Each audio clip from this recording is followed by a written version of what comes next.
house prices only ever go up. The best time to buy a house is now. You have to get on the property ladder. Climb the ladder. These sayings that everyone's heard of is part of an entire philosophy that has seen housing become a speculative investment as opposed to an opportunity for safe shelter, which is one of humans' most basic needs. I'm Biko Konstantinos, and that's what we're going to talk about today. Please crack this video a like, and if you have any interest in housing, why don't you consider subscribing to my channel? I'll be keeping up to date on all the trends so I can make sure that I can keep you informed. Now let's get into it. We've all seen what's happened with housing over the last 2 years. Crazy speculation and demand has been like a frenzy. There's a number of reasons for this, which I've discussed in my previous videos, which you can see here. However, today I want to talk about the entire psychology of the housing market and how that's created a massive problem in today's society, where we have a huge wealth gap between those who have property and those who don't. But we also have a housing crisis where rents are surging and people no longer have the safety of a secure dwelling place to live. And like my YouTube friend the Zigstar said, it's not good, mate, because prices are So what's caused this obsession with housing? One chart sums it all up. In most developed countries, house prices have risen much faster than wages. In this chart, you can see that average full-time earnings have risen very slowly over a number of years. However, since the 1990s, dwelling prices have surged way ahead of wages. And the gap between the returns keeps growing and growing. So when this starts happening for 3 or 4 decades, the information gets passed on,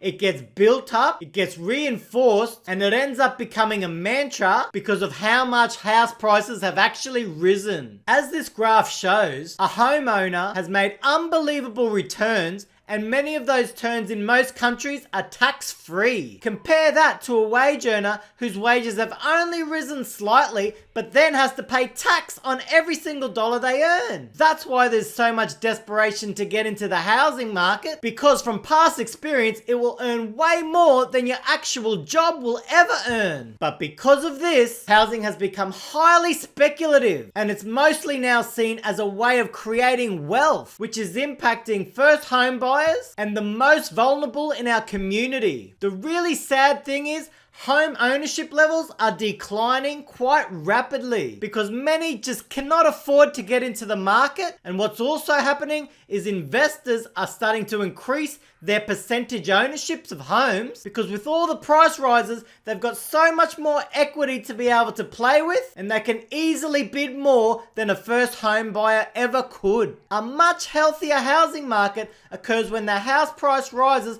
are fairly close to the average wage increases. That keeps housing affordability relatively the same, which would mean that people trying to buy a house today would have the same opportunities as all the other people who've bought a house over the past 3 or 4 decades. However, as we know, that is nothing like the actual case today. Because I hear so many people say housing always goes up, get into the market now, get on the property ladder, and all those sorts of comments, it basically means that our housing market has become a sure bet. Because it's become so large, the government cannot afford for housing to fail, so the government will intervene if there's any trouble, which we saw during COVID. So buyers know that there's very little chance of the housing market crashing because the government will come to the rescue. On top of that, housing policies have been designed to create enough demand to make sure that house prices always go up and up and up. That demand is created largely through generous taxation deductions. As an example, a property investor will actually receive better deductions than just a plain wage-old earner. Combine that with the fact that house prices have risen exponentially for 30 or 40 years, plus your actual home being largely tax-free, this creates massive demand to get into your own home. And that demand leads to higher prices, and that is where we are today. By making this housing market the closest thing to a sure sure bet it's ended up becoming a speculative play toy for the very wealthy. Why wouldn't you just borrow as much as you possibly can, because house prices are just going to go up due to all of this demand. And that just creates more and more desperation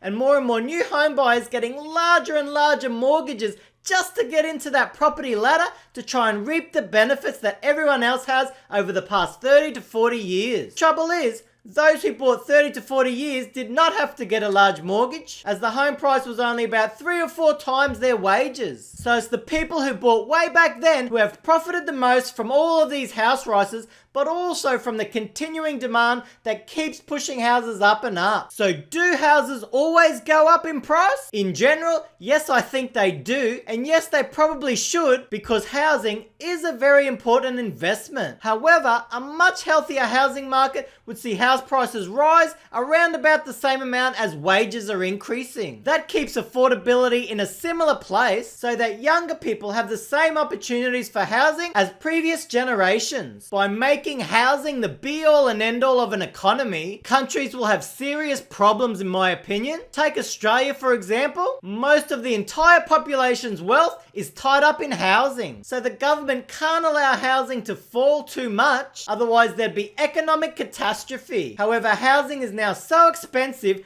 that younger people and renters are finding it very difficult to be able to get in the market. And along with exponential house price rises, we're starting to see rent surge as well, which has brought us to a current housing crisis. So many middle and lower income earners are struggling with the surging rents. We've seen many have to go into homeless situations. And also for renters, because rents are surging, it's very difficult for them to try and save a deposit to actually buy a house that's over 10 times, say, the average wage. That's the trouble with allowing housing to get out of control. Sure, you have a large portion of the population feeling more and more wealthy and may be able to spend, but you're ignoring a very large section of the population. And that's not the right way to run a society, in my opinion. Housing policies need to be overhauled so that they don't create so much demand that house prices will rise exponentially. Otherwise, we'll end up with a massive wealth gap and a lack of opportunity for those people